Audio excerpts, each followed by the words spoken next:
प्यारे बच्चों नमस्कार, मैं नीरज शर्मा आपके अपने परिवार रोजगार विद अंकित में सभी प्यारे साथियों का हार्दिक स्वागत करता हूं। प्यारे बच्चों आशा करता हूं कि आप बहुत अच्छे होंगे। सभी मेरे प्यारे साथियों को नमस्ते, जय हिंद, जय भारत। दोस्तों तो आप लोग कैसे हैं? एकदम बताएंगे। सब प्यारे बच्चे अच्छे हैं, एकदम मस्त है मेरे बच्चों।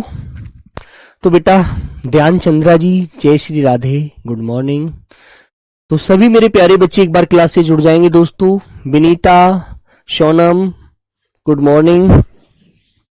देखो बच्चों, ये जो प्रशासनिक शब्द है ये आपको थोड़ा रिवीजन करना है रोज, अन्यथा ये व्यवहारिक होते हैं, व्यवहारिक शब्द है। लेकिन क्या है, हमको दिक्कत कब होती है?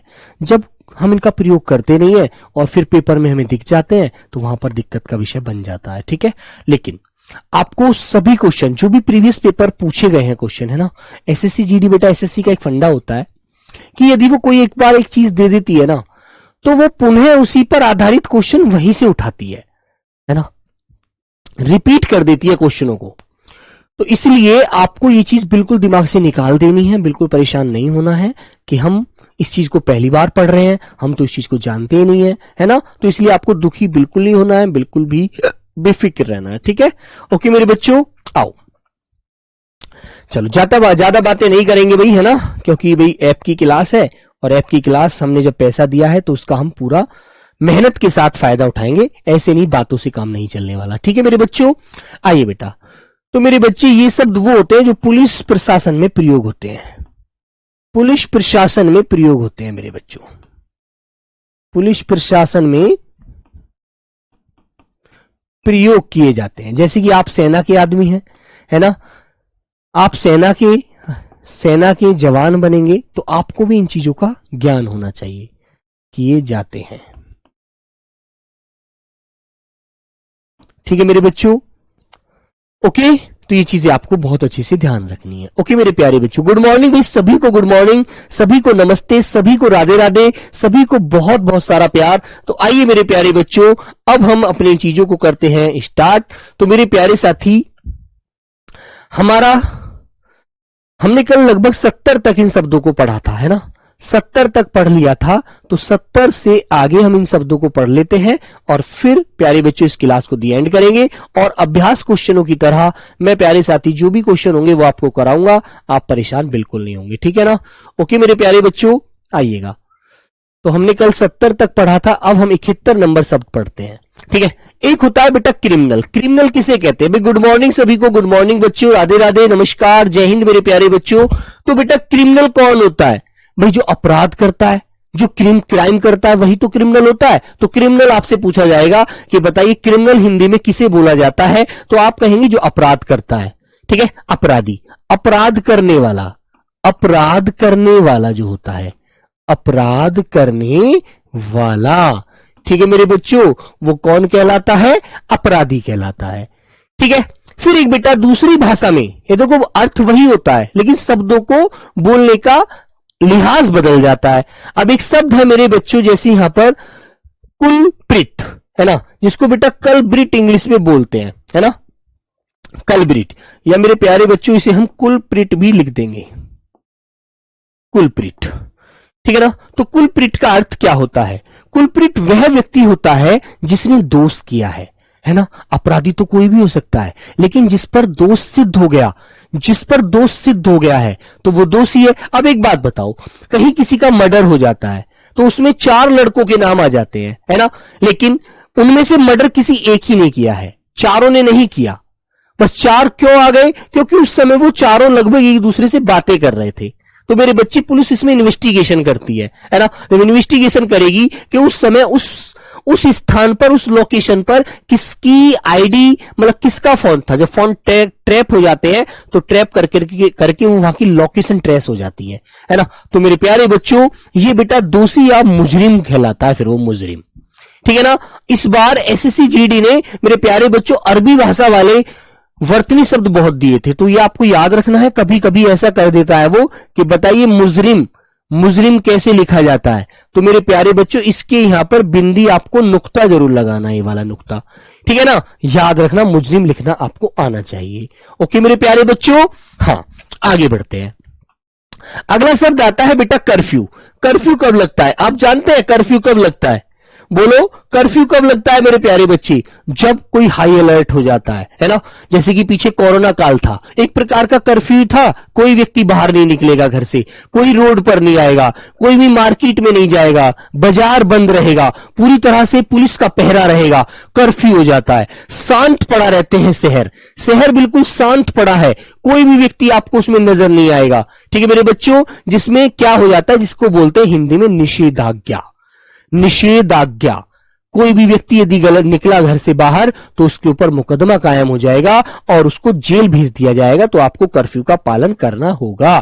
ठीक है मेरे बच्चे, तो मेरे प्यारे साथी, निषेधाज्ञा या कर्फ्यू से बोलते हैं।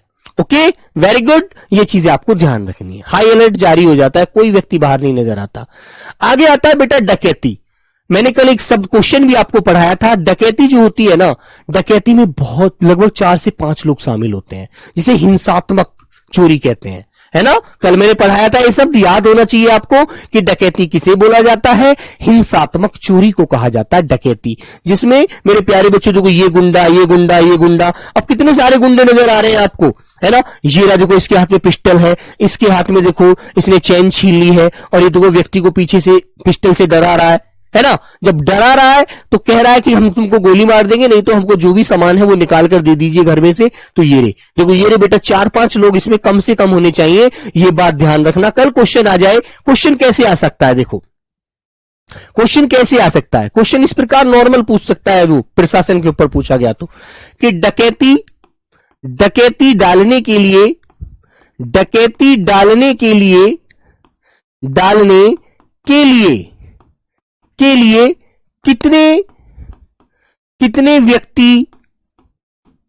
कितने व्यक्ति होने चाहिए? ठीक है मेरे प्यारे बच्चे, क्वेश्चन मार्क लगाकर आपके सामने आंसर आएगा, आपको जवाब देना है इन आंसरों में से। ए ऑप्शन कि एक आदमी हो सकता है, एक आदमी डकैती डाल लेगा। बी ऑप्शन 2 आदमी, ठीक है। सी ऑप्शन 3 आदमी, या डी ऑप्शन बना देगा वो 4 से 5 आदमी, 4,5 आदमी। तो आपको सबसे सटीक जवाब जो देना है वो कौन सा देंगे आप लोग? सब लोग बताइए मेरे प्यारे बच्चे, कौन सा जवाब आप लोग लगाएंगे? आप कहेंगे भैया एक आदमी डकैती नहीं डाल सकता, सिर्फ चोरी कर सकता है ना? किसी का फोन रखा है वो चुरा सकता है, किसी की बाइक चुरा सकता है अकेला आदमी, लेकिन बाइक में भी कम से कम 2 आदमी होने चाहिए, है ना? 2 आदमी नहीं, 3 आदमी नहीं, कम से कम 4-5 आदमी होते हैं जब डकैती कहलाती है। पूरा ग्रुप बनाकर जाते हैं वो लोग। ओके, तो इस तरह से आपको सारी बातें याद रखनी है, ठीक है। और मैंने ये भी बताया था डकैती को हिंसा हिंदी में क्या बोलते हैं मेरे बच्चे? सब प्यारे साथी बताइएगा, डकैती को हिंदी में क्या बोला जाता है? बोलो बेटा। हिंसात्मक चोरी।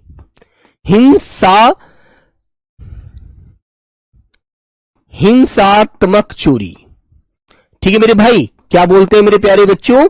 हिंसात्मक चोरी इसको कहा जाता है। किसमें? हिंदी में। ये बात आपको ध्यान रखनी है, क्योंकि बेटा वो कुछ भी पूछ सकता है, उसको खुली छूट होती है एग्जामिनर को, ठीक है, याद रखना। चलिए तो आगे आते हैं। तो मेरे बच्चे डकैती को क्या बोलते हैं? डकैती ही बोला जाता है, या इसको आप हिंसात्मक चोरी कह सकते हैं, ठीक है। हिंसात्मक चोरी आप इसको बोल सकते हैं, ठीक है मेरे प्यारे बच्चों। तो इस चीज को आप याद रखेंगे। आगे आता है मेरे भाई नंबर आपके सामने 75। ये कहता है डेथ पेनल्टी किसे बोलते हैं?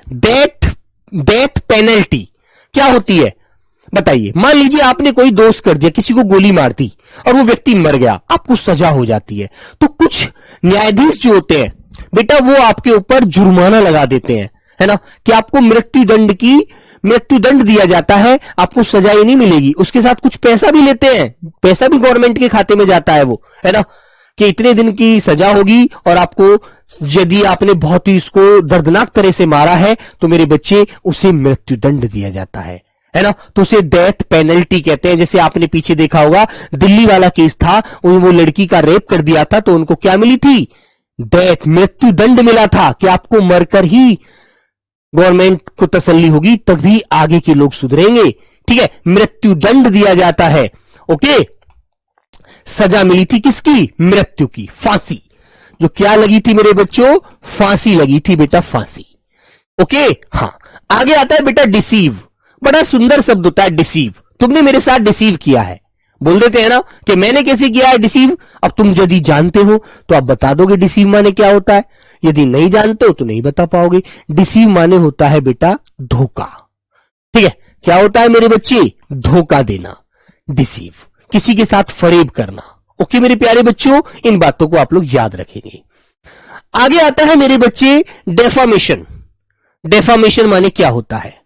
डेफामेशन क्या होता है मेरे बच्चे? मान लीजिए आपने कोई गलत कार्य नहीं किया और सामने वाला व्यक्ति एलिगेशन आपके ऊपर लगा रहा है, आरोप आपके ऊपर लगा रहा है कि आप ही ने किया है। आपको भाई मैंने नहीं किया यार, मैं निर्दोष हूं, मेरे भाई मैंने तुम्हारे साथ कोई गलत काम नहीं किया, आपको गलतफहमी हो गई है, लेकिन वो व्यक्ति आपको फिर भी फंसाए जा रहा है, तो आप आपको एक प्रकार से मानहानि का दावा आप कर सकते हैं कि सर मैंने इसको बहुत समझाया, मानवता के नाते आप अदालत में जाएंगे, कोर्ट में जाकर इस चीज को दायर कराएंगे, वहां पर दर्ज कराएंगे, उसके खिलाफ मुकदमा कायम करा देंगे कि मैंने इसको बहुत समझाया लेकिन ये व्यक्ति फिर भी नहीं मान रहा है और फिर भी मुझे दोषी ठहरा रहा है, जबकि मैंने इसका बुरे वक्त में साथ दिया है। ठीक है, लेकिन ये फिर भी मुझे आरोपी बना रहा है, मुझे ही गुनहगार साबित कर रहा है, इसने मुझे मानसिक रूप से परेशान कर दिया है और मेरा जो समाज में सम्मान है उसको ठेस पहुंचाई है इसने। तो वहां व्यक्ति मानहानि का दावा ठोक देता है। ठीक है मेरे बच्चों, तो मानहानि का दावा होता है बेटा डेफामेशन। ओके, मानहानि, मेरे सम्मान को ठेस पहुंची है, आपने मुझे गलत आदमी बताया, जबकि मैंने दुनिया की हर अच्छी चीज को अपनाया है और हर व्यक्ति का आज तक अपने जीवन में साथ दिया है ना। आगे आता है बेटा डिफेंस। ये शब्द तो आपके जीवन में बहुत आता है, डिफेंस, क्योंकि आप जब जिस नौकरी को आप करने जा रहे हैं ना बेटा, वो डिफेंस ही तो है। वो क्या है? वो डिफेंस की तो जॉब है, जिसमें क्या होता है? रक्षा, बचाव, है ना। कोई आपसे पूछता है कि आप क्या करते हैं, आप टीचिंग करते हैं, आप कोई प्रोफेसर हैं या आप कोई बिजनेस करते हैं, तो आप क्या बोलते हैं? नहीं, मैं डिफेंस में हूं। डिफेंस बोलते हैं जो सेना का आदमी होता है। सेना का मतलब बोले तो रक्षा करने वाले, बचाव करने वाले, है ना। हाँ बेटा, लाइव चैट बंद नहीं है, क्लास में 14,000, 13,000, 14,000 बच्चा होता है बेटा, कमेंट पढ़ना तो बड़ा नामुमकिन है मेरे बच्चे, है ना। हाँ, तो बेटा रक्षा, बचाव, है ना, सुरक्षा जो होती है एक प्रकार से, जैसे हमारे देश की सुरक्षा आप लोगों के हाथ में होगी, आपके कंधों पर ही कमान होगी वो, है ना बच्चों। जैसे कि आप देख रहे हैं मिसाइलें छोड़ी जाती हैं, है ना, ताकि दूसरा देश हम पर हावी ना हो जाए, है ना। पीछे आपने देखा था पाकिस्तान ने हमारे साथ ऐसे ही घपला किया था, तो हमको ये कार्य करना पड़ा था। व्याकरण बेटा कराऊंगा, टेंशन मत लो, मेरी ड्यूटी है, आपको सिर्फ मेहनत करनी है। आगे आता है बेटा डिप्लॉयमेंट। डिप्लॉयमेंट क्या होता है? डिप्लॉयमेंट का मतलब जानते हैं आप लोग? जैसे आपको पहली पोस्टिंग बंगाल मिल गई, किसी को जम्मू कश्मीर मिल गई, किसी को मेरे बच्चों नेपाल बॉर्डर पर मिल गई, किसी को बागा बॉर्डर मिल गई, तो आपको अलग अलग पोस्टिंग मिलेंगी, अलग अलग आपकी तैनाती होगी। तो डिप्लॉयमेंट माने होता है तैनाती। आप कहां तैनात हैं? मैं सर उस पोस्ट पर तैनात हूं, है ना। तो ये शब्द आपके बेटा सेना के शब्द हैं, ये आपको याद होने चाहिए। ओके, इनको अच्छे से ध्यान रखा करो, इनको नोट कर लिया करो। आगे आता है बेटा डिटेन। डिटेन का मतलब क्या होता है जानते हैं आप लोग? डिटेन उसे कहते हैं, मान लीजिए आप लोगों के साथ कोई गलत कार्य हो रहा है और मैं उसके लिए आवाज उठाना शुरू कर दूं कि बच्चों के साथ बहुत गलत कर रही है एसएससी, ऐसा नहीं होना चाहिए, मैं उसके लिए धरना करूंगा, प्रदर्शन करूंगा और सभी विद्यार्थियों को अपने साथ बुलाऊंगा और जो अध्यापक पढ़ाते हैं बच्चों को उनसे भी कहूंगा कि बच्चों का साथ दें। तो इस चीज को रोकने के लिए, ताकि मैं धरना प्रदर्शन ना करूं, है ना, ताकि मैं आपके साथ मिलकर के कोई मतलब एक प्रकार से वहां पर दंगा प्रसाद ना हो जाए, उसके लिए तो पुलिस मुझे क्या करेगी? ये व्यक्ति दिल्ली नहीं जाना चाहिए, इसको रोक लो, तो मुझे डिटेन कर लेगी। डिटेन बोले तो मुझे नजरबंद कर देगी कहीं पर, मुझे कहीं दिखने नहीं देगी, मुझे वहां पहुंचने नहीं देगी, बच्चों के बीच में नहीं जाने देगी, है ना। तो मेरे बच्चे रोक कर रखना या निरुद्ध करना, मुझे कहीं पर छुपवा कर वहीं बैठा देगी, यहां बैठ जाओ और तुम वहां नहीं जाओगे, अन्यथा बच्चे शोर मचाएंगे, बच्चे दंगा भी कर सकते हैं, गाड़ियों में आग लगा सकते हैं, आपके खिलाफ मुकदमा हो जाएगा, विद्यार्थियों के खिलाफ मुकदमा हो जाएगा, उनका भविष्य खराब हो जाएगा, है ना। तो ऐसी जगह पकड़कर व्यक्ति मुझे क्या करेंगे? मुझे डिटेन कर देंगे, मुझे यहां इस कमरे में बैठा देंगे, यहीं खाना खाओ, यहीं पर रहो, बाहर बिल्कुल नहीं निकलोगे। ठीक है ना बच्चों? हाँ, आगे आता है मेरे बच्चे डिसिप्लिन। ये तो आप सब जानते हैं, एक विद्यार्थी के अंदर सबसे पहला गुण यही होना चाहिए, है ना, डिसिप्लिन। और जब आप सेना में चले जाओगे ना, वहां तो जूते पॉलिश, कपड़े की एकदम प्रेस क्लिच होनी चाहिए, वर्दी एकदम बढ़िया होनी चाहिए, टोपी एकदम अच्छे से लगी होनी चाहिए, है ना। तो मेरे प्यारे बच्चों, इसके लिए अनुशासन, डिसिप्लिन बहुत जरूरी होता है। अनुशासन, डिसिप्लिन, है ना। अपने रहने का तौर तरीका आपका एकदम ऐसा लगना चाहिए। सबसे सुंदर तरीका बेटा सेना का ही होता है रहने का, है ना। एक टीचर भी सामान्य कपड़े पहन सकता है, लेकिन वर्दी पहनने का जो अधिकार होता है सिर्फ और सिर्फ एक सिपाही, एक जवान को होता है, और जो बड़ी सुंदर लगती है बॉडी पर मेरे दोस्त, ठीक है। हाँ, आगे आता है बेटा डोमेस्टिक वायलेंस। डोमेस्टिक वायलेंस, इसका मतलब क्या होता है? जब पारिवारिक हिंसा हो जाती है, घर में विवाद हो जाता है, भाई भाइयों में लड़ाई, पति पत्नी में लड़ाई, है ना, तो उसे कहते हैं भाई ये घरेलू हिंसा है, इनका घरेलू विवाद है, इसको ये खुद ही लोग बैठ करके सुलझाएं तो अच्छा है ना। वरना मेरे प्यारे बच्चों, उसमें कोई हस्तक्षेप नहीं कर सकता। तो बेटा डोमेस्टिक वायलेंस होता है घरेलू हिंसा, पारिवारिक विवाद, जिसे हम हिंदी में पारिवारिक विवाद भी बोल सकते हैं। पारिवारिक कहते हैं ना यार, इनका पारिवारिक विवाद है, विवाद, पारिवारिक विवाद, घर की लड़ाई है, घर की हिंसा है, इसको स्वयं ही इन्हें सुलझाना पड़ेगा, ठीक है। घरेलू लड़ाई को खुद ही खत्म करना पड़ेगा। आगे आता है बेटा ड्रिल। ड्रिल जानते हैं आप लोग? ये आपके लिए बहुत अच्छा शब्द है, ड्रिल। ड्रिल क्या होती है? सेना का शब्द है यार। जब आप सुबह को परेड करते हैं, 1 2, मैंने बताया ना कल भी, 26 जनवरी पे आप देखते हैं, लेकिन आप जब भर्ती हो जाएंगे तब देखना, आपके जो उस्ताद होंगे, इंस्ट्रक्टर होंगे ना, ट्रेनिंग सेंटर में आपको मिलेंगे, तो आप देखना वो एक ढोल होता है, उस ढोल से आपको सिखाते हैं कि पहली जब चोट लगेगी ढोल पर, पहला डंका लगेगा तो आपको सीधा पैर निकालना है, जब दूसरा डंका लगेगा तो आपको दूसरा पैर निकालना, पहले डंके पर पहला पैर सीधा वाला, दूसरे डंके पर उल्टा वाला पैर। तो परेड में जो हम चलते हैं, सभी सिपाहियों के पैर चलते नजर आते हैं, वरना कोई ऐसे चला देगा, कोई आगे पीछे हो जाएंगे पैर। वो डंके पर ध्यान देते हैं, जो ढोल की आवाज होती है, डन डन डन, इस तरह से, ठीक है। ये चीजें तुम्हें वहां पर देखने को मिलेंगी, है ना मेरे बच्चों। तो बेटा परेड अभ्यास कराते हैं तुम्हें, ये करा रहे, देखो जवानों को। सामने इनके पहले कौन चल रहा है? जो भी इस टोली का कमांडर होगा, है ना। देखो इंस्ट्रक्टर बगल में खड़े देख रहे हैं, ये वाले देखो, यहां देखिएगा, मैं आपको दिखाता हूं, ये इंस्ट्रक्टर खड़े हैं, ये वाले, ये दो तीनों, और ये टोली चल रही है, टोली का कमांडर है, ये टोली का कमांडर है जो सबसे आगे चलता है, और उसको देख करके ही पैर निकालते हैं सब, 1 2 1 2 1, ठीक है। हाँ, ऐसे।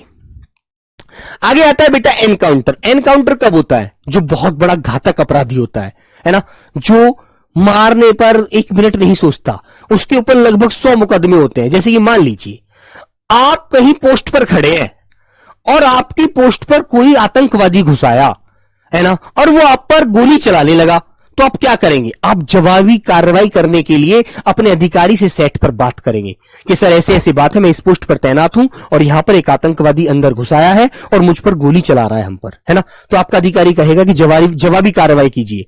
जवाबी कार्रवाई का मतलब है आप भी गोली चलाइए, आपके पास भी तो वेपन है, असला है, तो आप जो गोली चलाएंगे, मान लीजिए आपकी गोली से वो बच रहा है, तो आप क्या करेंगे? वहां से वो बचकर भाग गया, लेकिन आपने उसे पहचान लिया, वो दूसरे तीसरे दिन फिर आ जाता है, तो आप उसे पकड़कर जब गोली मारते हैं, उसे एनकाउंटर कहते हैं, है ना। जिसे पुलिस एनकाउंटर करती है जो गलत काम करते हैं, कि एनकाउंटर कर दिया, बहुत बड़ा बदमाश था, सबको परेशान करता था, ठीक है। तो मेरे बच्चे, उसे मुठभेड़ कहते हैं।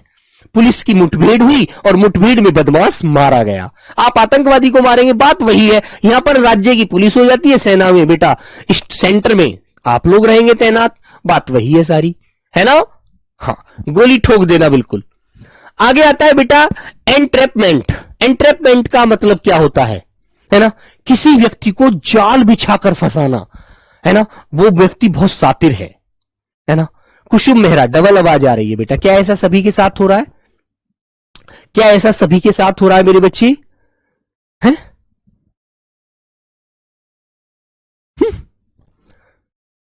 बेटा अपना नेटवर्क इशू चेक कर लीजिए मेरे प्यारे बच्चे, यहां से तो बिल्कुल सही चल रही है बेटा क्लास, है ना। तो बेटा जाल बिछाकर फंसाना होता है एंट्रैपमेंट करना, ठीक है। ओके, मतलब योजना बनाई और जाल बिछा दिया कि वो व्यक्ति जब यहां से गुजरेगा, नहीं हो रही है, चलो बहुत अच्छी बात है, थैंक यू मेरे प्यारे बच्चों। जब वो व्यक्ति यहां से गुजरेगा तो जाल बिछा दो ताकि उसका पैर जाल में फंसे और वो फंस जाए और हम उसको पकड़ने में कामयाब हो जाएं। तो ये सब सेना की ही चीजें होती हैं दोस्तों, ठीक है। आगे आता है बेटा एविडेंस। एविडेंस क्या होता है?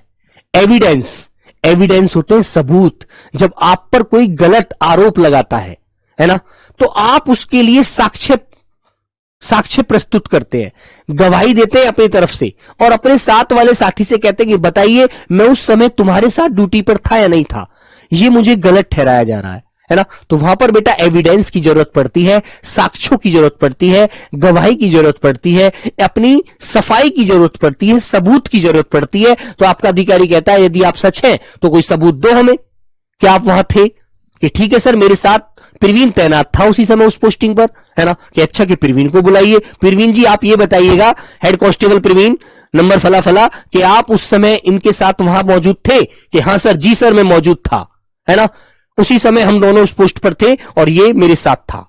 तो भाई ठीक है, मैटर सोल्व हो जाएगा, है ना। तो बेटा एविडेंस माने होता है साक्ष्य, है ना, जिसमें सबूत, गवाही, साक्ष्यों की जरूरत पड़ती है, तीनों चीजों की। Okay, very good. अदालत में बेटा जरूरत पड़ती है, आप जानते हैं। आगे आता है मेरे प्यारे बच्चे एग्जीक्यूट। एग्जीक्यूट माने क्या होता है? एग्जीक्यूट माने, कितना अच्छा शब्द है, देखो बहुत अच्छे से ध्यान रखना। एग्जीक्यूट माने होता है तामील करना, फांसी देना, है ना। और फांसी देने वाला एक विशेष व्यक्ति होता है, हर व्यक्ति पर फांसी नहीं दी जा सकती, ठीक है मेरे बच्चों। हाँ, तो बेटा तामील करना, फांसी देना। आगे आता है मेरे बच्चों फिंगरप्रिंट। मान लीजिए आपने देखा कि किसी अपराधी ने गोली चलाई है किसी पिस्टल से, तो उसके बेटा फिंगरप्रिंट उस पर छप जाते हैं, ट्रिगर पर भी आ जाएंगे, है ना, और उसकी जो नीचे की जो पकड़ने की बट होती है उस पर भी छप जाते हैं, है ना। तो आपसे आप कह रहे हैं मैंने नहीं मारा, मेरा कोई लेना देना नहीं है उस असला से। बोले अच्छा, तो ये बेटा एक डिपार्टमेंट होता है जो आपके मतलब उसकी जांच के लिए जाएगा। ये असला वेपन जो होगा उसे वो लोग, तभी तो पुलिस वाले देखे तुमने कपड़े से उठाते हैं। तुमने देखा होगा ना कि कोई हथियार से यदि किसी का मृत्यु हो जाती है तो उस असला को, उस हथियार को पुलिस वाले कपड़े, रुमाल, अपने रुमाल से उठाते हैं पकड़कर, है ना, ताकि उसके फिंगरप्रिंट ना मिट जाएं, है ना, और उसको भेज देते हैं लैब, है ना मेरे बच्चों। तो लैब में जाकर टेस्ट होता है कि फिंगरप्रिंट इस व्यक्ति के हैं, तो आपके फिंगरप्रिंट फिर क्या किए जाएंगे, वहां पर चेक किए जाएंगे। यदि आपके फिंगरप्रिंट मिल गए तो दोषी आप ही हैं, है ना। आधार कार्ड बनवाते हो तो बेटा उंगलियों के निशान, आपके अंगूठे के निशान नहीं लेते हैं, इसीलिए तो लेते हैं मेरे बच्चों फिंगरप्रिंट, उंगलियों के निशान, ताकि व्यक्ति का पता लग सके कि आप वही व्यक्ति हैं। जब आप जाएंगे पेपर देने के लिए तो आपकी बेटा आपकी जो चेकिंग होती है वो यही तो होती है, फिंगर लगाइएगा कि आप वही बच्चे हैं जिसने पेपर फॉर्म भरा था, है ना, क्या ये आपका ही आधार है। आगे आता है बेटा एफआईआर। ये क्वेश्चन बहुत बार पूछा जाता है, जिसे प्राथमिकी भी बोलते हैं, है ना, हिंदी में कल भी मैंने पढ़ाया था इसको। तो मेरे प्यारे बच्चे, फर्स्ट इंफॉर्मेशन रिपोर्ट जो होती है ये मेरे बच्चे एफआईआर होती है, किसी भी व्यक्ति की पहली सूचना, है ना। हाँ, आगे आता है फोर्जरी। फोर्जरी किसे कहते हैं मेरे बच्चों? फोर्जरी होती है जालसाजी, झूठी योजना बनाकर जब कोई व्यक्ति कार्य करता है, जिसे हम कूट रचना भी बोलते हैं, है ना। झूठी योजना बनाना, तुमने जालसाजी की है, तुमने उस व्यक्ति को फेक तरह से फंसाया है, वो व्यक्ति कभी ऐसा गंदा काम नहीं करता है, ठीक है मेरे बच्चों। लीजिए थोड़ा साइड हो जाता हूं बेटा, वेरी गुड। ओके मेरे बच्चे, अगला शब्द आगे आता है बेटा गैंग। गैंग किसे कहते हैं? मान लीजिए आप कोई अपराध करना चाहते हैं, तो आप अकेले तो कर नहीं सकते, आपको 10-12 कम से कम 8-7 तो लोग चाहिए। एक गिरोह बनाया आपने, है ना। तो मेरे बच्चों, ये जो सब लड़के बैठे हैं ना, इन्होंने सभी ने अपराध किया है, सभी इस गिरोह के क्या है, साझीदार हैं। ये गिरोह हो गया बेटा, ग्रुप, गैंग, ठीक है मेरे बच्चों। तो बेटा ये शब्द आपको अच्छे से ध्यान रखनी है। Okay, very good. हाँ, आगे आता है बेटा गेवेल। गेवेल का अर्थ क्या होता है? देखो, आपने जब जज साहब ऑर्डर देते हैं, ऑर्डर ऑर्डर, है ना, तो वो कहते हैं ऑर्डर ऑर्डर। न्यायालय में जब निर्णय सुनाया जाता है कि मुजरिम पंकज कुमार को दफा 302 के तहत सजाए मौत दी जाती है, होता है ना, तो सब लोग सुनकर एकदम चौंक जाते हैं, अरे सजा दे दी जज साहब ने, तो मर्डर, सजाए मौत दे दी, अरे वाह यार एक तो फंस गया व्यक्ति, अब तो मर जाएगा बेचारा, है ना। तो मेरे बच्चे जो सुनाते वो जज साहब का जो हथौड़ा होता है उसे बेटा क्या बोला जाता है? गेवेल बोला जाता है। याद रखना, इन शब्दों को नोट कर लेना, ठीक है मेरे बच्चे। आगे आते हैं गिल्टी। गिल्टी कब फील होती है?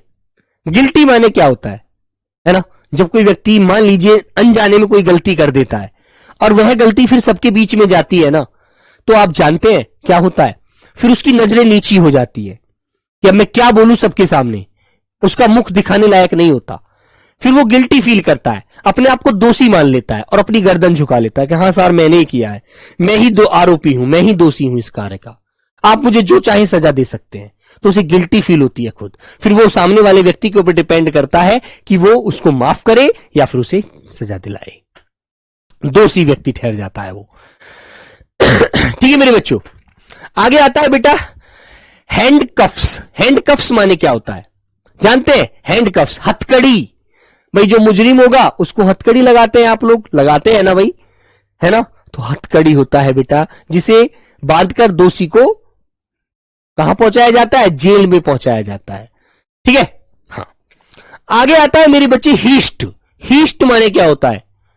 हीस्ट जैसे कहीं मान लीजिए किसी, तुमने देखा है किसी मतलब जो ये ज्वेलर्स होते हैं उसकी दुकान में बड़ी चोरी होती है ना, बड़ी डकैती डलती है, सारा आभूषण ले जाते हैं, पैसे ले जाते हैं, जो भी उसके पास घर में उसकी दुकान में सब होता है सब कुछ ले जाते हैं। तो उस बड़ी डकैती को क्या बोला जाता है? हीस्ट।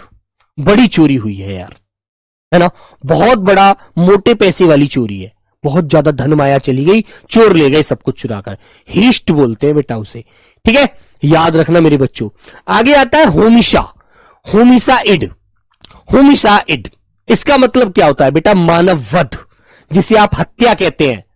अरे उसकी हत्या कर दी उसने, उसको मार दिया उसने, है ना मेरे बच्चों।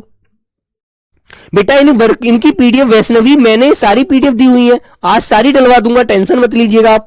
मानववध, हत्या, ओके, याद रखेंगे आप लोग। अरे भैया होमिसाइड, ओके। हाँ, आगे आता है मेरे बच्चे इनसाइट। इनसाइट का मतलब क्या होता है?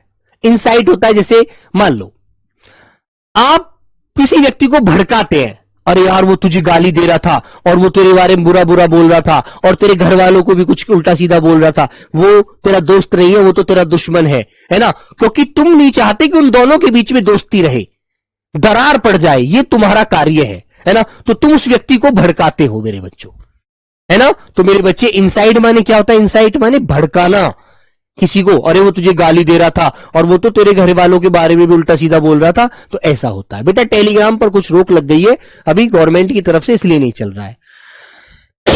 इनफॉर्मर कौन किसे बोलते हैं? इनफॉर्मर।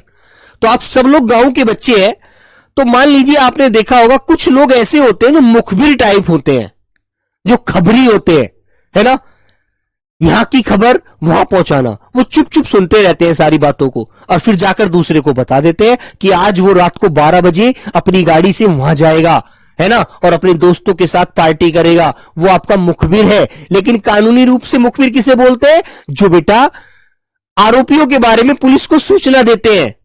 जैसे कि एक बात बताओ, अब सेना में आप भर्ती हो जाएंगे तो आपके भी मुखबिर होंगे, है ना, जो आपको बताएंगे कि वो आतंकवादी इस तारीख में आपकी इस सीमा से अंदर आने वाला है, आपको पता लग जाएगा, आप अपनी फील्डिंग बिछा देंगे। तो वो खबरी होता है बेटा, आपको खबर देने वाला, मुखबिर या खबरी। आगे आता है बेटा इंटेंट। इंटेंट का मतलब क्या होता है? कहते हैं ना तुम्हारा इंटेंट क्या है, आखिर तुम्हारा इरादा क्या है, तुम्हारी नीयत मुझे कुछ अच्छी नहीं लग रही है ना, तुम्हारे विचारों से लग रहा है कि तुम मन में कुछ गंदे विचार सोच रहे हो और तुम मेरे को कोई हानि नहीं पहुंचा सकते, मैं आपको जानता हूं, ठीक है। तो इरादा या नीयत बोलते हैं बेटा इंटेंट। कहते हैं ना जब नॉर्मल बोल देते हैं अरे यार मेरा तो ऐसा इंटेंशन नहीं था, लेकिन भैया आपने मेरे बारे में गलत चीज समझ ली, मैंने तो हमेशा आपके लिए अच्छा ही सोचा है और अच्छा ही सोचता हूं, है ना। कहते हैं ना मेरा इरादा ऐसा नहीं था, इंटेंशन भी बोल देते हैं बेटा एक प्रकार से, है ना, याद रखना। आगे आता है मेरे बच्चे जुवेनाइल कोर्ट। जुवेनाइल कोर्ट क्या होता है बेटा? जो व्यक्ति बालिग होने से पहले अपराध कर देता है। जैसे मान लीजिए एक लड़का 21 वर्ष का बालिग माना जाता है और वो 10वीं क्लास में 14 साल की उम्र में अपने किसी दोस्त का सर फोड़ देता है ना, तो उसके खिलाफ उसके घर वाले जो होते हैं वो मुकदमा लिखवा देते हैं, पुलिस आती है उसको ले जाती है, बच्चा कोर्ट में उसको जाकर पेश करती है, फिर उसको बच्चे जेल में भेज दिया जाता है। तो बेटा उसे जुवेनाइल कहते हैं, किशोर अपराध जो होता है कि अभी किशोर है, अभी बच्चा है, इसको समझ नहीं है, इसलिए इसने अपराध कर दिया। तो कोर्ट उसको फिर जब 18-21 वर्ष की उम्र से पहले पहले माफ कर देता है कि अभी इसका जो अपराध है ये माफ करने योग्य है ना, ताकि इसके भविष्य में इसकी लाइफ में कोई परेशानी ना आए, और इसको जेल में ही पढ़ाने की सुविधा भी दी जाती है मेरे बच्चों, याद रखना, ठीक है। और लड़की की जो बालिक इमेज होती है वो 18 वर्ष होती है ना, लड़के की 21। आगे आता है बेटा नोटेरियस। नोटेरियस का अर्थ क्या होता है? कुख्यात बदमाश होते हैं जो, कि भैया उसने 10 लोगों को मार दिया, है ना, वो बड़ा कुख्यात बदमाश है, उसका तो डंका बजता है हमारे शहर में, लोग उसके नाम से कांपते हैं, फिरौती मांगता है वो सबसे, सब उसे पैसे दे देकर आते हैं, है ना। तो मेरे प्यारे बच्चों, है ना, समझ में आई बेटा मुस्कान, बात क्लियर है ना? तो याद रखना उसे कहते हैं कुख्यात या बदनाम। भाई कुख्याति तो बदनाम होगा, जो कुख्यात है बहुत मारकाट करता है, दया धर्म नहीं है उसके दिल में, है ना। आगे आता है मेरे बच्चे ऑर्डिनेंस। ऑर्डिनेंस किसे कहते हैं? ऑर्डिनेंस जानते हैं? जो मान लीजिए कुछ समय के लिए जो कानून बनाया जाता है उसे ऑर्डिनेंस कहते हैं। इसे अध्यादेश, अध्यादेश आया है ना, तुम्हारे खिलाफ कोई अध्यादेश ले आए कि हम इससे भाई सहमत नहीं है, हम इस सरकार में ये बदलाव होना चाहिए, है ना बच्चों। हाँ, तो ये चीजें आपको याद रखनी है, अध्यादेश। ये पॉलिटी का शब्द है, आप पॉलिटी में पढ़ लेंगे। आगे आता है बेटा पार्डन। पार्डन का अर्थ क्या होता है? क्षमादान। आपने कोई गलती कर दी, है ना, और मैंने आपको डांटा, और फिर आप थोड़ी देर बाद आते हैं, बोलते हैं भैया मुझे माफ कर दो, मेरी गलती थी, मुझको ऐसा नहीं बोलना चाहिए था, है ना। तो बेटा मैंने आप कहा कि चलो ठीक है, चलो आज से आगे से मत करना, है ना, ऐसी गलती नहीं करते, आप अच्छे बच्चे हैं, तो आपको मैंने दोबारा अपने पास से आपको प्यार से समझाकर भेज दिया, तो मैंने आपको क्षमादान दे दिया कि मैं अब तो आपको माफ कर रहा हूं, आगे से ये गलती आपको नहीं करनी है, ठीक है मेरे बच्चे। हाँ, तो बेटा उसे क्षमादान कहा जाता है, इनको अच्छे से याद रखना। परजूरी, परजूरी किसे बोलते हैं बेटा? परजूरी, परजूरी का मतलब क्या होता है? जब कोई व्यक्ति किसी को फंसाने के लिए झूठी गवाही दे देता है ना, झूठी झूठी बात उसको उसके बारे में बोल देता है कि हाँ सर मैंने इसको देखा था और यही वो गंदा काम कर रहा था और इसी ने उसको मारा था। तो झूठी गवाही जो होती है ना बेटा, उसे कहते हैं परजूरी, ठीक है। तो आपसे क्वेश्चन पूछा जाएगा कि भैया परजूरी किसे कहते हैं? इनको एक याद करने का सबसे सुंदर तरीका मैं आपको बताता हूं, देखो क्या होता है। आप 4 दोस्त हैं, एक दूसरे के साथ आपस में इन शब्दों का प्रयोग किया करो कि यार तुम मेरे खिलाफ बहुत परजूरी करते हो। वो कहेगा यार परजूरी क्या होती है? अरे भाई परजूरी पता लग जाएगा, परजूरी गवाही होती है, झूठी गवाही देते हो तुम मेरे खिलाफ। तुमने मेरी मम्मी से जाकर क्या कहा था कि आंटी वो ऐसे ऐसे गलत, है ना, गलत लड़कों के साथ रहता है, जबकि ऐसा कुछ नहीं था, तुम झूठी गवाही दे रहे थे मेरे खिलाफ, है ना। तो बेटा इन शब्दों को अपने प्रयोग में ले आइए आप, है ना। पार्डन, तुम्हें मम्मी के माध्यम से पार्डन किया गया है, क्षमादान दिया गया है ना, क्षमा किया गया है, तो आपको ये विश्वास करना चाहिए। इन शब्दों को अपने आपस में व्यवहार में लाओ, तुमको बहुत जल्दी से याद हो जाएंगे। बिल्कुल व्यवहारिक चीजें होती है बेटा, लेकिन हमें अपने प्रयोग में लानी होती है, हम प्रयोग में लाते नहीं है, इसलिए हमें ये चीजें कठिन लगती हैं, है ना। हाँ, आगे आता है बेटा पाशी, पोशी, है ना, ये ओ की आवाज होती है, ओ, पोशी, पोशी। तो पोशी का मतलब क्या होता है? पुलिस दल। पोशी माने पुलिस दल, है ना। हाँ, पुलिस दल, जैसे यहां पर देखो आपको पूरी पुलिस का दल दिख रहा है, दल बोले तो ग्रुप जो होता है, इकट्ठे लोग बैठे हैं। आगे आता है पनिशमेंट। पनिशमेंट कौन नहीं जानता? पनिशमेंट तो सब जानते हो, गलत काम करोगे तो पनिशमेंट मिलेगा, सजा मिलेगी आपको, है ना। 4 दिन आपको क्लास में अंदर एंट्री नहीं करने दिया जाएगा, ठीक है, वेरी गुड। तो बेटा इनको सब लोग देखो अच्छे से रिवीजन कर लेना। सजा बोले तो पनिशमेंट, कहते हैं ना यार मुझको पनिशमेंट मिल गया आज, किस चीज का? अरे यार मैं क्लास में बोल रहा था, सर ने मुझे बहुत डांटा और क्लास से बाहर निकाल दिया, मुझे सजा मिली कि आज मैं क्लास नहीं कर पाया और मुझे सब लोगों के सामने शर्मिंदगी उठानी पड़ी, है ना। हाँ, आगे आता है बेटा रैंसम। रैंसम क्या होता है ना, जो बड़े बड़े गुंडे होते हैं, बड़े बड़े दादा होते हैं बदमाश टाइप के, वो कहते हैं 1 लाख रुपए यहां भेज दो, नहीं तो हम तुम्हें गोली से मार देंगे, है ना। होता है ना बेटा, फिल्मों में देखा होगा आपने कि राणा 1 लाख रुपए हमें भेज दो, नहीं तो तुम अपने बेटे का कल मुंह नहीं देख पाओगे। राणा बेचारे डर जाते हैं यार, बदमाशों से कौन नहीं डरता, सब डरते हैं यार, क्या मतलब पड़ा है हमारा, हम साधारण व्यक्ति हैं, है ना। तो मेरे बच्चे उसे कहते हैं फिरौती, रैंसम। तुम मुझसे रैंसम लेना चाहते हो, फिरौती मांगना चाहते हो, है ना बच्चों। कृष्णा शुक्ला, बेटा लगभग 120 शब्द पढ़ाऊंगा, ज्यादा नहीं पढ़ाऊंगा, ठीक है, टेंशन मत लीजिए। आगे आता है बेटा रेप। रेप तो सब जानते हैं, है ना। रेप, रेप माने क्या होता है, बलात्कार, है ना मेरे बच्चे। जो ये बहुत चर्चित चीजें, चर्चित शब्द है, आप सब जानते हैं, है ना, कि यार आज के समाज में रेप जैसी घटनाएं बहुत घट रही हैं। इतने दरिंदे फिर रहे हैं, जरा भी उन्हें शर्म नहीं है कि सब मतलब गंदगी पर उतर आए हैं, है ना बेटा, तो उसे रेप कहते हैं। ओके, अगला शब्द आता है बेटा रूल। रूल क्या होते हैं, सरकार को कुछ रूल बनाने चाहिए, है ना, कि कोई भी गलत काम करेगा तो उसको 10 वर्ष का कारावास होगा, सजा मिलेगी, है ना। कोई गाड़ी तेज चलाएगा, हॉर्न तेज बजाएगा, उसे 2000 रुपए का जुर्माना देना पड़ेगा, है ना। तो ये रूल होने चाहिए। विद्यार्थियों के लिए कम से कम किराया लगना चाहिए, बस में आधा किराया लगेगा, ये सरकार का रूल होना चाहिए, क्योंकि वो पढ़ाई पर पैसे कहां से लाएगा, ये गवर्नमेंट को रूल बनाने चाहिए। रूल बोले तो नियम, ठीक है मेरे बच्चों। आगे आता है सेडिशन। सेडिशन किसे कहते हैं, बोलो। सेडिशन का मतलब क्या होता है, राजद्रोह। मान लीजिए आप सेना में हैं और आपने कोई भी ऐसा मैसेज किसी शत्रु दुश्मन देश के साथ शेयर कर दिया, तो आप कौन है फिर, आप राजद्रोह हैं, देशद्रोह कर रहे हैं, आपने देश के साथ गद्दारी की है, ठीक है। तो बेटा उसे सेडिशन कहते हैं, सेडिशन, ठीक है मेरे बच्चों, जिसे राजद्रोह या देशद्रोह बोला जाता है। आपको न्यायालय में सजा मिलेगी, जब अब तक की नौकरी आपने की है उसका पूरा पैसा जमा करना पड़ेगा, समझे। हां। आगे आता है बेटा सेल्फ डिफेंस।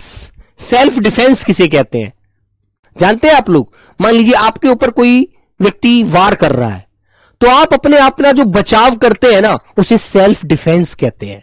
किसी ने आपको मुक्का मारा और आपने हाथ लगाकर उसे रोक दिया, है ना, तो आपने क्या किया, आपने अपना बचाव किया। सेल्फ डिफेंस करने का अधिकार सबको है भाई, है ना, चाहे वो लड़का है, चाहे लड़की है, चाहे किसी भी प्रकार से सेल्फ डिफेंस किया जाए, है ना। कोई व्यक्ति आपको फंसा रहा है तो आप अपनी तरफ से जो साक्ष्य प्रस्तुत करेंगे ना, मतलब नहीं आरोपी होने की, तो वो भी बेटा एक सेल्फ डिफेंस ही है एक प्रकार से, है ना। आपको कोई गलत बोल रहा है, ठीक है मेरे बच्चे। बेटा नोट आपको बने बनाए मिल जाएंगे वैसे तो, आप परेशान ना हो। इश्मलिंग, ये होता है बेटा इश्मलिंग। इश्मलिंग किसे बोलते हैं, इस्मंगलिंग, इश्मंगलिंग किसे बोलते हैं, जानते हैं आप लोग, हैं कि यार वो व्यक्ति तो सोने की तस्करी करता है, इश्मंगलिंग करता है, दूसरे देश से सोना लाता है और भारत में बेचता है ना। तो वो भैया बिल्कुल सही बात है, वो एक दिन जरूर फंसेगा। कहते हैं ना कानून के हाथ बहुत लंबे हैं, कहते हैं बेटा एक दिन व्यक्ति फंस ही जाता है यदि उसने गलत कार्य करना शुरू कर रखा है, वो कब तक बचेगा, नहीं बच पाएगा। तो मेरे बच्चों तस्करी और उसकी चीजों को पकड़ लिया जाता है, इसे शराब है ना। आप शराब ला रहे हैं, विदेशी शराब, और भारत में आकर के आप उसे बेच रहे हैं, आप किस रास्ते से लाते हैं, आप कैसे कैसे लाते हैं, सारी चीजों की जांच की जाएगी। आप गलत काम कर रहे हैं, स्मगलिंग कर रहे हैं, आप तस्करी कर रहे हैं, आप ये आपको नहीं करना, आप इसके लिए जेल जाएंगे, आपको अपराधी घोषित किया जाएगा। चलिए आगे आता है बेटा सुसाइड। सुसाइड किसे कहते हैं, यह शब्द मेरी जीवन का सबसे गंदा शब्द है यार, है ना।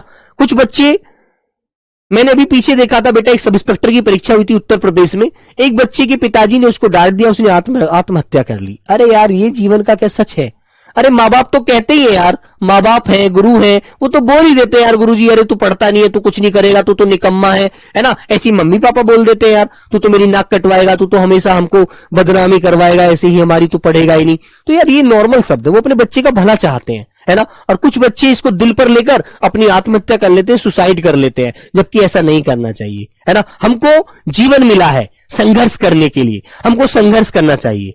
ठीक है, पिताजी कह रहे हैं अच्छी बात है, मैं मेहनत करूंगा और करूंगा, इस बार नहीं अगली बार करूंगा, है ना। कोई जीवन थोड़ी खत्म हो जाएगा बेटा, किसी के चले जाने से जीवन खत्म नहीं हो जाता। यदि एक भर्ती में आप सेलेक्ट नहीं हो पाए तो आपकी भविष्य की सारी योजनाएं खत्म नहीं हो गई। मेहनत कीजिए, ताबड़तोड़ मेहनत कीजिए, जी जान लगाकर मेहनत कीजिए। आगे आता है बेटा ट्रीजन। ट्रीजन माने क्या होता है ना? समझे? एक शब्द पीछे क्या था, मैंने बताया था बेटा, देखो ये वाला शब्द सेडिशन। सेडिशन माने भी बेटा क्या था, राजद्रोह था, देशद्रोह था। और देखो यहां पर ट्रीजन माने भी, ट्रीजन माने भी क्या होता है, किसी भी मतलब किसी भी आप गैर कानूनी काम कर रहे हैं वो भी आप राजद्रोह कर रहे हैं। अपने राज के साथ, अपने देश के साथ आप क्या कर रहे हैं, नमक खाकर उसके साथ कहते हैं ना नमक हरामी, वो कर रहे हैं, आप उसे हलाल नहीं कर रहे हैं।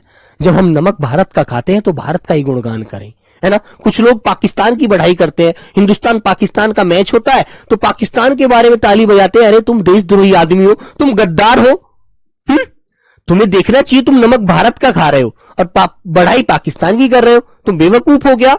नहीं, हम भारतीय हैं, हमारे अंदर हमारा दिल हिंदुस्तानी है, हम हिंदुस्तानी हैं, हमारा एक खून का एक एक कतरा हिंदुस्तानी है, ठीक है, चाहे कुछ हो जाए।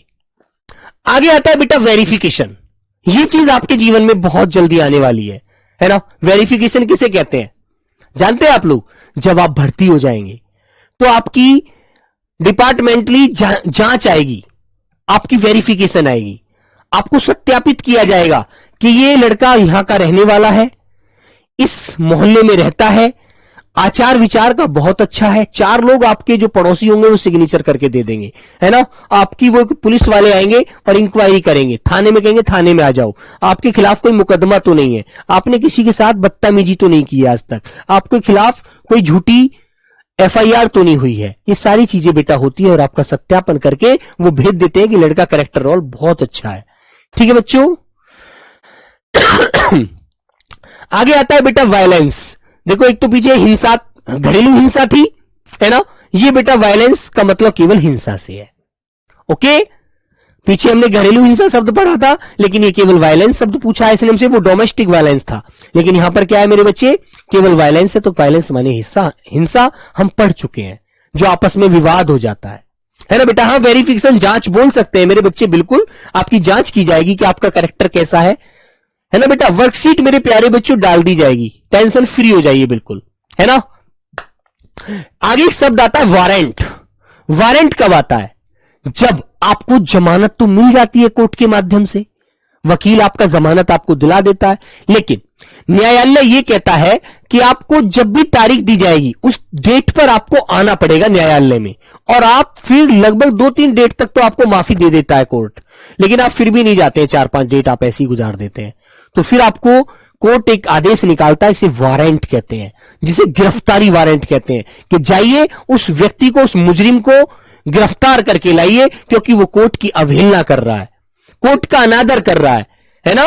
तो मेरे बच्चे उसे कहते हैं बेटा वारंट। ठीक है मेरे बच्चे, वेरी गुड। हाँ, आगे आता है बेटा वेपन। वेपन कौन नहीं जानता? कौन नहीं जानता मेरे बच्चे? कुलदीप बेटा रिवीजन ज्यादा से ज्यादा करना है, डेली रिवीजन करो। शाम को तुम्हारे नंबर नहीं है मेरे पास, नहीं तो शाम को 6 बजे सबके पास कॉल करता है, एक ग्रुप कॉल करके कौन कौन पढ़ रहे हो वीडियो कॉल से दिखाओ। लेकिन अब मैं कैसे आपके पास आ पाऊंगा इतनी दूर, है ना? कुछ बच्चे बेटा आंध्र प्रदेश से, तेलंगाना से, उड़ीसा से, है ना, असम से, मेघालय से, मिजोरम से, कर्नाटक से, बहुत बहुत दूर से बच्चे हैं, गुजरात से। अब मैं सबके पास नहीं जा सकता, है ना? नहीं तो फिर यदि ऑफलाइन होते ना, तुम भी यहीं बैठा के सब पर ही पढ़वाता, बैठा के सबको अपने सामने। तो मेरे बच्चे वेपन होता है हथियार। जब आप भर्ती हो जाएंगे तो आपको हथियार मिलेगा, है ना? हथियार, वो वेपन होगा, शस्त्र होगा वो। ठीक है मेरे बच्चों, एक SSC GD में अस्त्र की बात भी की जाती है, शस्त्र की बात की जाती है। तो इन दोनों को मैं आपको समझाता हूं। जो हाथ के साथ पकड़कर चलाया जाता है ना, वो बेटा शस्त्र होता है। जैसे मैंने कहा रिवॉल्वर, रिवॉल्वर क्या है? एक शस्त्र है, SSC GD मानती है इसको। और अस्त्र क्या है? मैंने मान लीजिए ये मेरे हाथ में कलम है और एक बच्चा पढ़ नहीं रहा, बार बार परेशान कर रहा है ना? वो जो इसने लाल टी-शर्ट पहनी हुई है और काली टोपी लगा रखी है, मैंने उसको फैक्टर मारी ऐसे कि लाल टोपी वाला बच्चा बाहर आ जाओ निकल के, बहुत मजाक कर रहे हो, मस्ती में हो, है ना? तो ये बेटा किसका काम करेगा? फिर ये अस्त्र का काम करेगा। समझ गए? मैंने मान लीजिए ये पानी की बोतल उठाकर और फैक्टर मारी कि पढ़ नहीं रहा है, बहुत देर से बात करने में लग रहा है, तो मेरे बच्चों ये पानी की बोतल क्या बन गई? फिर ये एक अस्त्र बन गई, जिसको मैंने हाथ से फेंक कर मार दिया। ठीक है? तो ये चीजें आपको ध्यान रखनी है। अस्त्र और शस्त्र में अंतर बता दोगे ना? हाथ से पकड़कर किसी चीज को चलाया जाता है, मारा जाता है ऐसे ही पकड़कर, तो वो शस्त्र कहलाती है, और जिसको फेंक कर मारा जाए वो अस्त्र कहलाती है। याद रखना, ए माने नहीं, से माने साथ। ठीक है, वेरी गुड। हाँ, दीपक राणा बेटा मन से पढ़ोगे तो जिंदगी में याद रखोगे, जब भर्ती हो जाओगे तब भी वर्दी पहन कर मुझे याद रखोगे कि नीरज भैया ने हमको उसमें पढ़ाया था। ठीक है, बस मेहनत करते रहना दिल से। आगे आता है बेटा देखो वारंट। वायर टेप क्या होता है? वायर टेप, वायर टेप होता है किसी का फोन टेप कर लेना, उसकी बातें सुनना कि ये जवान किसी अन्य देश के किसी जवान से या किसी अधिकारी से हमारी बातें तो शेयर नहीं करता है, हमें शक था उसके ऊपर, तो हमने उसका फोन टेप कर लिया, वायर टेप कर लिया और उसका फोन हम सुनते हैं, वो चुप चुप हमारी सारी सीक्रेट बातें किसको दे रहा है? दूसरे देश के अधिकारियों को दे रहा है। आपने बॉर्डर पिक्चर में ऐसा देखा भी था, है ना, देखा होगा ना कि कुछ गद्दार होते हैं जो दूसरे देश के साथ मिले होते हैं, उनसे पैसा ले लेते हैं और बिक जाते हैं, जमीर बेच देते हैं अपना, है ना बच्चों, तो उसे फोन टेप करना कहते हैं। फोन टेप कर लिया आपका हिंदी में। आगे आता है बेटा रिट, है ना बेटा, आपके डाउट क्लियर करने के लिए टेलीग्राम ग्रुप बना है, लेकिन अभी वो फिलहाल बंद कर दिया है सरकार ने, जल्दी चालू हो जाएगा, उस पर अपनी दिक्कतों को सबको फॉरवर्ड किया करना मेरे साथ, है ना। तो बेटा रिट क्या होती है जानते हैं आप लोग? रिट होता है न्यायालय का आदेश, रिट दायर करना, है ना। जैसे आपका कोई क्वेश्चन गलत हो जाता है, आप भी रिट दायर कर देते हैं, मैं तो रिट डालूंगा भैया, मुझे तो इस क्वेश्चन का जवाब ये लग रहा है, गवर्नमेंट जो पेपर आयोग है वो ये मान रहा है, तो गलत है ये तो रिट दायर करना होता है न्यायालय का आदेश, ठीक है, या रिट, अंग्रेजी में रिट बोल देते हैं। हाँ, जो साथ वही शस्त्र, जो दूर वही अस्त्र, बिल्कुल। देखो बेटा 121 अंतिम शब्द है हमारा, अंतिम शब्द है ना, अंतिम शब्द है मेरे बच्चों, ये कह रहा है यूथ ऑफेंडर। यूथ ऑफेंडर क्या होता है? यूथ बोलते हैं जब हम एक बाल अवस्था में होते हैं, है ना, जिसे जुवेनाइल कोर्ट आपने सुना था, किशोर अवस्था वाला, है ना। तो मेरे बच्चे यहां पर आया है यूथ ऑफेंडर। यूथ ऑफेंडर का मतलब क्या होता है? बाल अपराधी, ठीक है, बाल अपराधी है, बच्चा है और अपराध कर रहा किया है इसने, तो यूथ ऑफेंडर का मतलब होता है मेरे बच्चे बाल अपराधी, ठीक है, जिसने बालपन में अपराध कर दिया है। ओके, तो जल्दी से 5 मिनट में मुझे 5 क्वेश्चनों का जवाब आप लोग देंगे।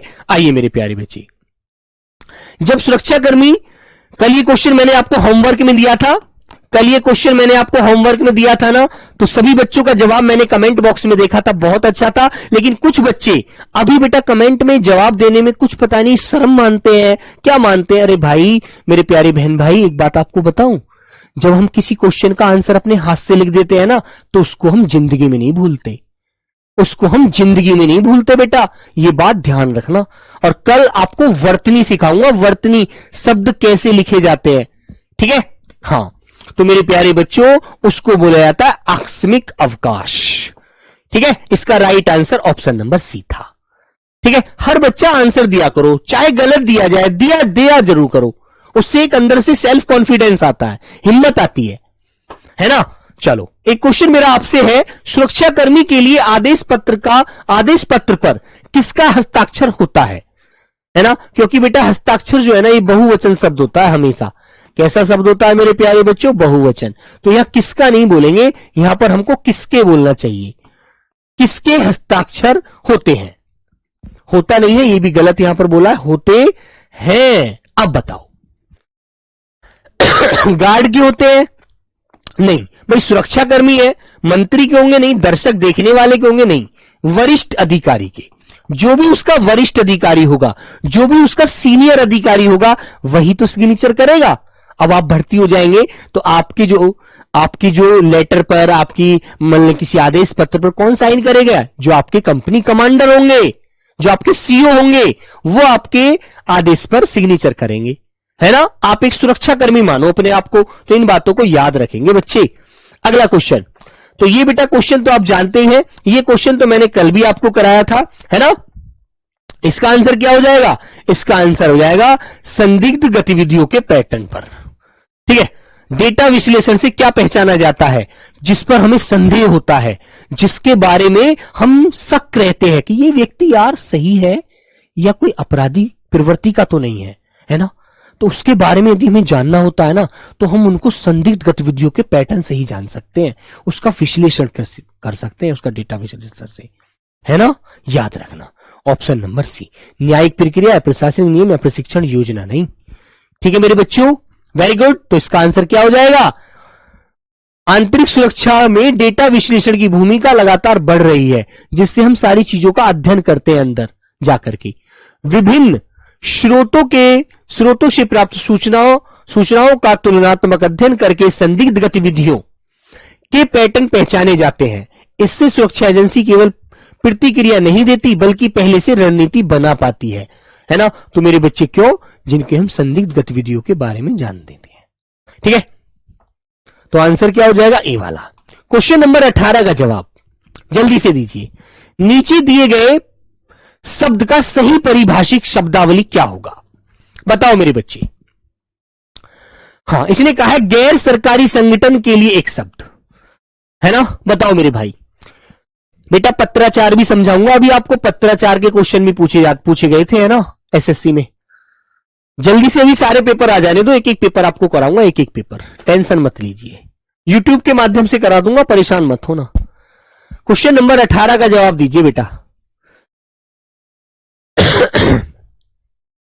क्वेश्चन नंबर 18 का जवाब, हाँ जल्दी से करेंगे, समय होने वाला है। 5 क्वेश्चन और बाकी आगे के क्वेश्चन है वो पूरी पीडीएफ में ऐसे के ऐसे ही डलवा दूंगा, उनका जवाब सब लोग देना, ठीक है? तो बेटा गैर सरकारी संगठन का मतलब होता है non government organisation. Non government organisation, answer number A वाला बिल्कुल सही होगा। नॉन गजेटेड, नॉन एसिनेशन नहीं, इंटरेस्ट बेरिंग नहीं, गलत। आंसर ए वाला बिल्कुल सही ठीक होता है क्वेश्चन नंबर 18 का। ठीक है बच्चे, अगला क्वेश्चन आता है मेरे बच्चे नंबर 19। आपात प्रक्रिया दल की भूमिका क्या होती है? आमंत्रण भेजना, सूचना देना, रिपोर्ट बनाना, संकट के समय तुरंत कार्रवाई करना। बोलो मेरे बच्चे। हां, संकट के समय तुरंत कार्रवाई करना, या मेरे बच्चे रिपोर्ट बनाना, या प्यारे साथी सूचना देना, या आमंत्रण भेजना। भाई आपात प्रतिक्रिया दल, मान लीजिए कहीं पर, मान लो आप लोगों ने देखा होगा कोई आपदा आ गई, है ना? मान लो जैसे तुमने देखा था बेटा केदारनाथ में गंगा में बाढ़ आ गई, पूरा गंगा जी में पूरी तहलका मचा दिया था, जल ही जल। वहां पर जो श्रद्धालु थे वहां पर सारी फोर्सों को भेज दिया गया। तो आपका काम क्या होगा यदि आप उस दल में शामिल हैं? तो आप संकट के समय तुरंत कार्रवाई करना होता है, ना कि वहां पर रिपोर्ट बनाने में लगेंगे कि क्या रिपोर्ट है यहाँ की, सूचना देंगे, किसी को आमंत्रण भेजना नहीं। आप क्या करेंगे मेरे बच्चों? संकट के समय तुरंत कार्रवाई करना ही इसका मुख्य कार्य है। ठीक है, वेरी गुड। अगला क्वेश्चन आता है प्रवेश नियंत्रण प्रणाली का मुख्य उद्देश्य क्या होता है? क्या होता है बेटा? वेंटिलेशन सुधारना नहीं, स्टाफ की भर्ती करना नहीं। प्रवेश नियंत्रण प्रणाली होती है जो योग्य व्यक्ति हैं उनको अंदर लिया जाए। ठीक है, तो मेरे प्यारे बच्चे भोजन वितरण नहीं होगा, केवल अधिकृत व्यक्तियों को अंदर आने देना, जिनको अधिकार है, जो उसके लिए वरीयता रखते हैं, उनको अंदर आने देना। ओके, तो ये चीज आपको ऑप्शन नंबर सी यहां पर लॉक करना है। ठीक है मेरे बच्चे, वेरी गुड। तो अपना ख्याल रखोगे सब लोग? हाँ, तो चलिए बेटा सभी बच्चे अपना ख्याल रखेंगे अच्छे से। मिलते हैं मेरे प्यारे बच्चों कल एक नेक्स्ट क्लास में। और कल की जो क्लास होगी, कल बेटा हम पढ़ने वाले हैं वर्तनी। कल हम पढ़ने वाले हैं मेरे प्यारे बच्चों वर्तनी। ठीक है, तो वर्तनी आपको पढ़नी है कल, अच्छे से ध्यान रखना। ठीक है मेरे बच्चों, कल थोड़ा सा पढ़कर आएंगे, थोड़ा सा जानकर आएंगे, फिर आगे हम चीजों को बढ़ाएंगे। ठीक है, आओ। तो क्लास कैसी लगी सभी को, है ना? पूरी मेहनत करना, बिल्कुल मन से मत टूट जाना, है ना बेटा? कहते हैं ना मन के हारे हार है, मन के जीते जीत, है ना? तो मन से आदमी अपने ऊपर हर चीज को लागू करता है। यदि उसने सोच लिया कि मैं तो कमजोर हूं, मैं तो इस योग्य ही नहीं हूं, तो सारी चीजें बेकार हो जाएंगी। यदि आपने सोच लिया कि मैंने भी अपनी मां का दूध पिया है, मैं भी अपनी मां का लाल हूं, नौकरी पाकर रहूंगा तो पाकर रहूंगा बस। ठीक है, तो सभी को मेरा जय हिंद, जय भारत।